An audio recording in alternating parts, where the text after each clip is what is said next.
आप और हम जीवन में बहुत सारी ऐसी समस्याओं से ग्रसित होते हैं जिनके उस स्तर पे रह के सॉल्यूशन नहीं निकाले जा सकते। यदि आप जीवन को पूर्णता में समझेंगे तभी जीवन के कई हिस्सों को आप कई समस्याओं को आप सॉल्व कर पाएंगे।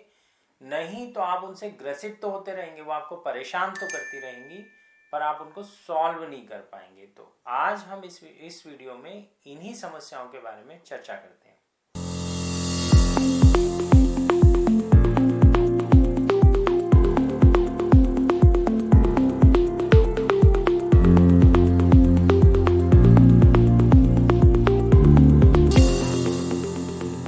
चलिए आइए चलते हैं विषय की गहराई में। सबसे पहले ये समझिए, हम ये समझने की कोशिश करते हैं कि जीवन है क्या, हम कौन हैं और हमारे कितने स्तर हैं। ये बहुत ज़रूरी है समझना।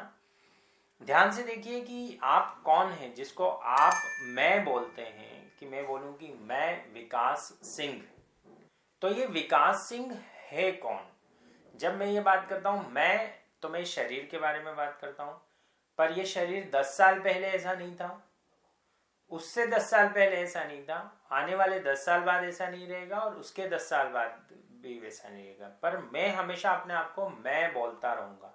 इसका मतलब शरीर परिवर्तनशील है, पर मेरी आज की पहचान, जो मेरी आज की समझ है, उससे मैं शरीर से जुड़ा हुआ हूं। तो सबसे पहले मैं एक शरीर हूं। मोटे मोटे स्तर पे आपको ये बात समझ में आती है और हमको ये बात समझ में आती है। तो पहला चेतना का तल या जीवन का पहला तल शारीरिक तल है, भौतिक तल है। ये समझने की कोशिश कीजिए। ये बिल्कुल स्पष्ट है, आपका शरीर मौजूद है, ये प्रत्यक्ष है, इसको किसी प्रमाण की आवश्यकता भी नहीं है। पर एक परिवर्तनशील तत्व है जिसको हम मैं बोल रहे हैं। इसके अंदर एक और तत्व है जो अपरिवर्तनशील दिखाई देता है या जो दिखाई नहीं देता है, पर वो मैं अपने आप को बोलता है, और वो होता है मन। हमारा दूसरा तल जो होता है वो हमारे मन के तल पे होता है। मन में अगेन दो पार्ट होते हैं, एक होती हैं भावनाएं और एक होते हैं विचार। ये मन का हिस्सा है। मन ही ये क्रियाशील तत्व है जो इन दोनों पे प्ले करता है। तो दूसरा हमारा तल हुआ मानसिक तल। ये again second layer of personality है। अब तीसरा हमारा तत्व होता है जो मन के भी भीतर है। तो जैसे कभी आप ध्यान में बैठते हैं, अब ध्यान में आप अपने शरीर से आंख बंद करके पहले अपने आप फिजिकली आप अपने आप के शरीर को देख लीजिए कि आप शरीर हैं। फिर आप जब आंख बंद करते हैं तो आपके अंदर विचार चल रहे होते हैं बहुत सारे, और उन विचारों को आप देख रहे हैं। वो विचार मन के या वो भावनाएं मन के अंदर चल रही हैं। अब उनको देखने वाला तत्व भी एक है जो उन विचारों को देख रहा है। तो मन को, जो मन की गतियों को या मन की क्रियाओं को जो देखने वाला तत्व है, उसको हम आत्मा बोलते हैं। तो ये हमारा तीसरा लेयर है। वो तीसरा लेयर है आत्मा। जब आत्मा का एक तत्व हुआ तो हमारे तीन तल हुए। एक हुआ शरीर, एक हुआ मन, एक हुआ आत्मा। चेतना हमारे ऊपर जो समष्टि की चेतना है, अगर हम उसको देखने की शुरुआत करें तो हमको इन तीन तत्वों से देखना पड़ता है। तो हमारे जीवन पे में चेतना इन तीन तलों पर काम करती है। समष्टि इन तीन तलों पर काम करती है। परमात्मा इन तीन तलों पर हमारे जीवन में काम कर रहा है। जब आपके शरीर का पोषण कर रही है प्रकृति, तो परमात्मा और प्रकृति आपके शारीरिक तल पर काम कर रही है। जो आप विचार बना रहे हैं मन में, जो भावनाएं आपके मन में बात हो रही है, वो वहां पे ऊर्जा आपके मानसिक तल पर काम कर रही है। तीसरे लेवल पे जब आप और गहराई में जाते हैं तो ऊर्जा आपके आत्मिक तल पर काम करती है। इन तीन तलों को बोलते हैं। पहला तत्व हुआ अधिभौतिक, जो आपका फिजिकल बॉडी है। दूसरे लेवल पे बात हो रही है अधि दैविक, जो आपके मन को रूल करता है वो तत्व है जो पूरी समष्टि को रूल कर रहा है ऊर्जा के तौर पे, विचार के तौर पे, मन के तौर पे। वो है आपका दैविक तत्व। और तीसरा तत्व होता है आध्यात्मिक या अधिआत्मिक तत्व। वो आपका आत्मिक तल है। यदि आप इन तीनों को समझ गए हो तो आप अपन और गहराई में चलते हैं। और गहराई में अब कई सारी समस्याओं को आप पहचान पाएंगे। कुछ समस्याएं हैं जो आपके शारीरिक तल पर चल रही हैं, जो शरीर और शरीर से जुड़ी हुई चीजों से, मतलब आपके बाहरी तत्व से में समस्याएं मौजूद हैं, बाहरी जीवन में समस्याएं मौजूद हैं। तो हो सकता है आपको शारीरिक बीमारी हो सकता है आपके लाइफ में फाइनेंशियल प्रॉब्लम्स आ रही हो सकता है आपके घर में कोई समस्या हो, पर ये सारी आपके बाहर की समस्याएं हैं। इवन रिश्तों की समस्याएं भी बहुत हद तक भौतिक और बहुत हद तक मानसिक समस्याएं होती हैं। तो वो अधि भौतिक समस्याओं के अंतर्गत आती है, क्योंकि मन का एक स्तर है जो बिल्कुल बाहर का स्तर है। तो उस तत्व पे यदि आप ध्यान दें तो वो सारी समस्याएं जो आपके शरीर और शरीर से जुड़ी हुई चीजों की वजह से हुई, वो बहुत अधिभौतिक स्तर की समस्याएं हैं। यही अधिभौतिक स्तर की अपॉर्चुनिटीज हैं। जैसे आप फूड को एंजॉय कर पाते हैं, जैसे आप सेक्स को एंजॉय कर पाते हैं, जैसे आप किसी खूबसूरत चीज को देखते हैं तो आप एंजॉय कर पाते हैं। ये सब अधिभौतिक सुख है। अधिदैविक स्तर पर बहुत सारी ऐसी समस्याएं हैं जो आपके दैवीय प्रभावों की वजह से है। उसमें दो तत्व आते हैं। एक तो यह है कि आपके मानसिक तत्व के मन के गहराई के स्तर पर जो आपको प्रभावित करती हैं, उनको वो बहुत सारी अधिदैविक समस्याएं हो सकती हैं। जैसे फॉर एग्जांपल आप किसी जगह जाते हैं और आपका मन बहुत खुश हो जाता है, या आप किसी जगह जाते हैं और आप बहुत दुखी हो जाते हैं। किसी व्यक्ति से मिलते हैं और आप बहुत खुश हो जाते हैं, किसी व्यक्ति से मिलते हैं और आप बहुत दुखी हो जाते हैं। ये सब सिर्फ मानसिक स्तर पे नहीं हो रहा है, ये ऊर्जा और मन के बीच के स्तर पर होने वाली घटनाएं हैं। और इसी वजह से आपके ऊपर जितनी भी आप दूसरी बाधाएं, जैसे ग्रहों की समस्या है, अधिभौतिक समस्या है, पर वो अधिदैविक नेचर से प्रभावित कर रही है, इसलिए उसको आप अधिदैविक समस्या बोलेंगे। भौतिक क्यों है? क्योंकि वो ग्रहों की समस्या है, ग्रह भौतिक हैं इसलिए, पर उसका दैवी प्रभाव आप पर पड़ रहा है, तो अधिदैविक प्रभाव। इसलिए यहाँ के भारत की संस्कृति में, सनातन संस्कृति में देवी प्रभावों को इतनी महिमा दी गई है। भारत में भगवान का उतना महत्व नहीं है जितना देवताओं का है, क्योंकि हर जगह हम देवताओं को सिद्ध, आपके यहाँ जितने यज्ञ, जितने हवन होते हैं वो देवताओं के लिए होते हैं। आप जितनी ग्रह शांति की पूजा करवाएं, शादी की करवाएं, बच्चों के पैदा होने पे करवाएं, सारी पूजाएं होती हैं वो दैविक स्तर पर बैलेंस करने के लिए होती हैं। इसलिए आप ये मान के चलें कि अगर आपको खुश रहना है तो आपको अधिदैविक तत्वों को भी खुश रखना पड़ेगा। बिकॉज जैसे आप मनुष्य जीवन को देखते हैं, वैसे ही यहाँ पे बहुत सारे पैरेलल जीवन चल रहे हैं, जिसको आप पैरेलल लाइफ्स बोल सकते हैं। मनुष्यों की उतनी संख्या नहीं है जितनी संख्या सरीसृपों या चींटियों की है दुनिया में, तो उनकी अपनी पूरा एक जीवन है, वो भी आप पे प्रभावित करते हैं। बहुत सारे सूक्ष्म तत्व जो आपको नहीं दिखाई देते हैं वो प्रभावित करते हैं, उनको संभालने का दायित्व भी आपका है। यदि आप अपने भौतिक जीवन में खुश रहना चाहते हैं तो अधिदैविक प्रभावों को इग्नोर न करें, ये बहुत खतरनाक हो जाता है, हम समझ ही नहीं पाते कि क्या हुआ। इसलिए भारत में इतने साइंस इतने डेवलप्ड हैं, वास्तुकला का साइंस हमारा इतना डेवलप्ड है, ऊर्जा को समझने का साइंस हमारा इतना डेवलप्ड है। वो क्यों है? क्योंकि हम मानते हैं, हम जानते हैं कि अधिदैविक प्रभाव हम पे हमारे ऊपर इन्फ्लुएंस रेगुलरली डाल रहे होते हैं। ये बहुत सिग्निफिकेंट है, इसलिए आपके ऊर्जा और मन के तल पर इस चीज को आप इग्नोर नहीं कर सकते।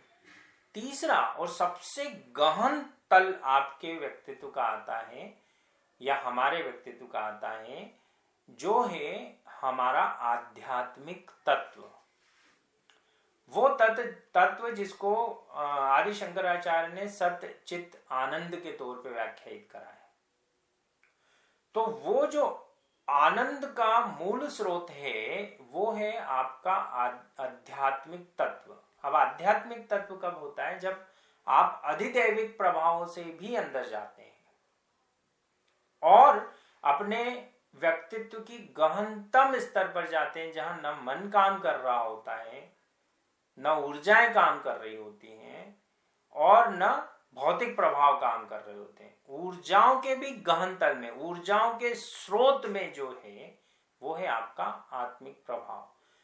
अब इस आध्यात्मिक तत्व पर हम कैसे काम करें, मैं आपको ये इसलिए बता रहा हूं ये सारी चीजें कि आपके जीवन में बहुत सी समस्याएं ऐसी हैं जो आपके साथ घट रही हैं और आपको नहीं मालूम कि वो क्यों घट रही हैं, क्योंकि आप इन तीनों तत्वों पर रोज काम नहीं कर रहे हैं। हमको इन तीनों तत्वों पर रोज काम करना है, ये समझने की कोशिश कीजिए। आप में से बहुत सारे लोगों को बहुत सारे प्रश्न उठेंगे, सारे प्रश्न आप यहाँ मुझसे पूछ सकते हैं। आप कमेंट में प्रश्न डालिए, मैं उन प्रश्नों का उत्तर देने का प्रयास करूंगा। हमारे यहाँ पे 33 कोटि देवताओं की बात है, तो वो जो कोटि है वो अधिदैविक कोटियां हैं। वो कैटेगरीज जो हैं वो अधिदैविक कैटेगरीज हैं।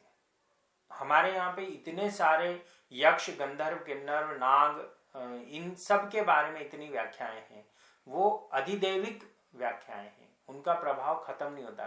पर इनके नीचे एक आध्यात्मिक तत्व मौजूद है जो आपका शिव स्वरूप है, जो आपका सत्य चित्त आनंद स्वरूप है। उसकी गहराइयों तक जाने के लिए 2-3 माध्यम जो सबसे महत्वपूर्ण है, उनमें से सबसे ज्यादा सरल माध्यम है भक्ति या ज्ञान। आप ध्यान करेंगे तो आप ज्ञान मार्ग से उस तत्व के गहराइयों में जा रहे हैं। आप ज्ञान मार्ग से नहीं जाना चाहते, आप भक्ति मार्ग से जाना चाहें, तो वो जो दैविक तत्व है जिसको आप सिद्ध करेंगे, इस यहां आता है इष्ट देव का कंसेप्ट। अब यहां हमको समझने की जरूरत है कि हमारा इष्ट देव का कॉन्सेप्ट क्या है। जब आपके इतने सारे देवी देवता मौजूद हैं तो उसका कॉन्सेप्ट क्या है? उसका कॉन्सेप्ट ये है कि आप यदि अपनी ऊर्जाओं को सिद्ध करने की कोशिश करें तो आप एक किसी भी सोर्स के माध्यम से अपने अधिभौतिक से अधिदैविक और अधिदैविक से आध्यात्मिक तत्व तक की यात्रा कर सकते हैं। पर इसके लिए सबसे अच्छा माध्यम ये होता है कि आप एक इष्ट सिद्ध कर लें, क्योंकि वो आपका हाईवे बन जाएगा आपकी ऊर्जा का आध्यात्मिक तत्व तक पहुंचने का। इसलिए हम बोलते हैं कि आपका इष्ट देव होना चाहिए। अब वो आपका इष्ट देव कैसे होता है? तो आप या तो चुन सकते हैं या देव आपको चुनते हैं। 90% मामले में इष्ट देव ही आपको चुन लेते हैं, पर आपको ये चुनना अपना लगता है, अपना चयन लगता है। ये बड़ी इंटरेस्टिंग बात है कि ऊर्जा आपको चुनती है, आप ऊर्जा को नहीं चुनते हैं। पर हमको लगता है कि हमने चयन किया, तो आप कर लीजिए, आप कर लीजिए कि आपके इष्ट देव कौन है और आप निरंतर उनकी आराधना में लग जाएं। तो एक फायदा तो आपको ये होगा कि आपकी आध्यात्मिक यात्रा आसान हो जाएगी यदि आप भक्ति मार्गी हैं। ज्ञान मार्गी हैं तो ध्यान से आप आगे जाइए। कर्म योगी तो स्वयं सिद्ध होता है। कर्म योगी का तो जो कर्म करेगा, वो गुरु गोरखनाथ की बात कि हंसीबा खेलीबा धरीबा ध्यानम, हंसते खेलते वो ध्यान में होता है। वो जो है उसके लिए विद्या ही उसका परम सत्ता को प्राप्त करने का या परम ज्ञान को प्राप्त करने का माध्यम बन जाती है। तो वो कर्मयोगी की यात्रा है। आपके लिए तीनों तलों पर रोज प्रयास करना जरूरी है यदि आप एक संपूर्ण विकसित जीवन को जीना चाहते हैं तो। इसलिए मेरा मानना है कि एक अपने भौतिक तत्वों पर काम करें, रोज योग, प्राणायाम, एक्सरसाइज जो आपको करना है, पर अपने भौतिक तत्वों को विकसित करें। जिनसे मिले उनसे खुशी से मिले, जो काम करें उसको पूर्ण समय दें, पूर्ण ध्यान से करें। ये आपका बाहरी तत्व हुआ। मानसिक तत्व पे अपने आप को उन लोगों के साथ जोड़ें जिन लोगों के साथ में मिलके आपकी मानसिक ऊर्जा या आपको बढ़ती है या आपको खुशी होती है, आपको लगता है कि आप नए पर्सन के तौर पे हुए, और अपने से थोड़े से विकसित लोगों से मिले। मानसिक रूप से विकसित, फाइनेंशियली डेवलप्ड लोगों से मिलें, इंटेलेक्चुअली डेवलप्ड लोगों से मिलें और उन लोगों से मिलें, उन लोगों के साथ में समय बिताएं जिनको आप जिनके जैसा बनना चाहते हैं। ऐसा बोला जाता है कि आप उन 5 लोगों की छठी कॉपी हैं जिनके साथ आप सबसे ज्यादा समय बिताते हैं। तो जिनके जैसा बनना चाहते हैं वैसा आप होने की कोशिश करें, उन लोगों के साथ रहने की कोशिश करें, उन लोगों के साथ ज्यादा समय बिताएं, उन लोगों के साथ ज्यादा जिएं, उन लोगों को फॉलो करें। यदि आप उनसे व्यक्तिगत रूप से नहीं मिल सकते हैं तो आप सोशल मीडिया के माध्यम से उनको फॉलो करें। यदि आप उनको व्यक्तिगत रूप से जानते नहीं हैं तो जानने की कोशिश करें, जुड़ने की कोशिश करें। ये एक बहुत महत्वपूर्ण है। अपना एक सिद्ध इष्ट देव सिद्ध करें, वो बहुत असेंशियल है। बट बाकी सारे देवों का सम्मान जब जब वो आपकी राशि में ट्रेवल कर रहे हैं तब करें, जब उनके स्थान पर जा रहे हैं तब उतना सम्मान करें, क्योंकि हर देवता का जो प्रभाव क्षेत्र है उस जगह आपके इष्ट देव बहुत सिद्ध होने के बाद भी उनके प्रभाव को बिल्कुल शून्य नहीं कर सकते। तो कई बार ऐसा होता है, लोग बोलते हैं शनि देव मेरी राशि में। अब शनि देव आपकी राशि में तो आप उनका स्वागत करें। क्यों? क्योंकि वो भी एक देविक तत्व है। यदि वो आपसे रुष्ट होकर आपकी राशि में बैठा है तो आपको नुकसान कर सकता है, पर यदि वो आपसे खुश है और आपकी राशि में बैठा है तो आपको बहुत बहुत बहुत फायदे दे सकता है। ऐसे ही आध्यात्मिक तत्व की तरफ विकसित होने की प्रयास करें, किसी एक इष्ट को सिद्ध करके उनके माध्यम से पूरी तरह से उस आध्यात्मिक यात्रा को ट्रेवल करें। ये तीनों आपको डेली प्रैक्टिसेस करनी है यदि आप एक संपूर्ण जीवन जीना चाहते हैं तो। इससे आपकी ऊर्जा, मन और शरीर एक सीध में सधे रहेंगे और आप बहुत सारे कॉन्फ्लिक्ट से बच जाएंगे। जीवन में जो सफलता, समृद्धि आप चाहते हैं वो अर्जित कर पाएंगे, अन्यथा जीवन बेहद मुश्किल हो जाएगा। आप में से जो भी फाइनेंशियली और प्रोफेशनली सक्सेसफुल होना चाहते हैं वो हमारे चैनल बिजनेस कोच विकास सिंह को प्लीज सब्सक्राइब करें। हमने इक्वली इंपॉर्टेंट एक टॉपिक अंडरस्टैंड कर रखा है, वो है अंडरस्टैंडिंग ऑफ लाइफ स्किल्स। अगर आप लाइफ स्किल्स के बारे में कुछ समझना चाहते हैं या you have any questions regarding life skills, you can join our channel that is called Karma Yoga, particularly dedicated for life skills and understanding of life and living a better life. आज के लिए इतना ही। धन्यवाद। विकास सिंह।